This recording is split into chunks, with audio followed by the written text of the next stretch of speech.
Hi. Well, Jesse loves love. Thank you so much for the very kind words. So I wanted to use your comment as an opportunity to give you all a bit of backstory about When That Man Is Dead and Gone. So as I wrote in the caption, it's an Irving Berlin song that he wrote in 1941 about a certain evil dictator that was wreaking havoc on the world in 1941. And I actually have the sheet music for it. This is the original sheet music um, of When That Man Is Dead and Gone by Irving Berlin. And as you can see, everybody is celebrating on the cover. Anyway, this is one of my prized possessions. Another one of my prized possessions is this Irving Berlin book. It's a complete book of lyrics. As you can see, he wrote quite a lot of songs.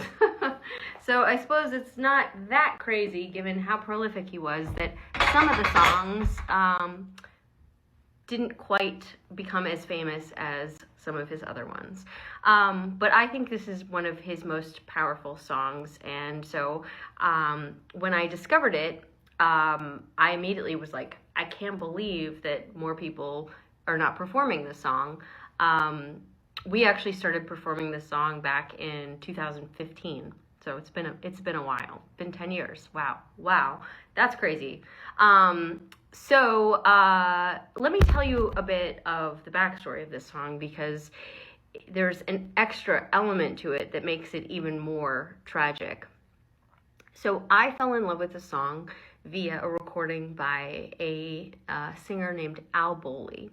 And you may not know who Al Boley is. In fact, you probably don't know who Al Boley is unless you're very hip, in which case, bravo. But I didn't know who Al Boley is originally. And the reason that he is not more famous is because he died tragically very young. He was a South African singer who had a pretty major career in England. He performed a lot with Ray Noble, who was a great band leader in that era. You might know Ray Noble as the composer of The Very Thought of You, but anyway, he had a really swinging band in the 30s and 40s, and Al Boley performed with him a lot. Anyway, Al Boley has one of the most delicious voices. Oh, how you probably know Al Boley? He sings Midnight, the Stars, and You in The Shining.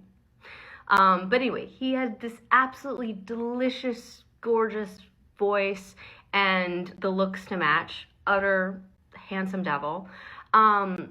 So he recorded When That Man Is Dead and Gone, and his version was the one that I discovered and fell in love with. And it's very different from ours. It's very stripped down. It's just him and guitar. But it's powerful. It's very powerful. And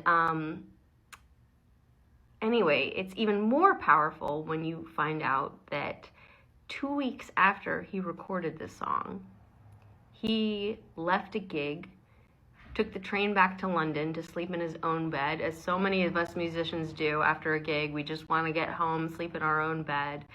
And he was killed that night in a Nazi airstrike. 2 weeks after he recorded the song, When That Man Is Dead and Gone, which is just so crazy and tragic. And that's the reason that Al Boley is not as famous as he really should be, because he was really, truly one of the greatest singers of the 20th century. So that is a bit more history about When That Man Is Dead and Gone. And I only know of 2 other recordings of it, Glenn Miller and then Mildred Bailey. So it's a pretty obscure song. So we're happy to add our rendition to the very short list of bands that are performing the song.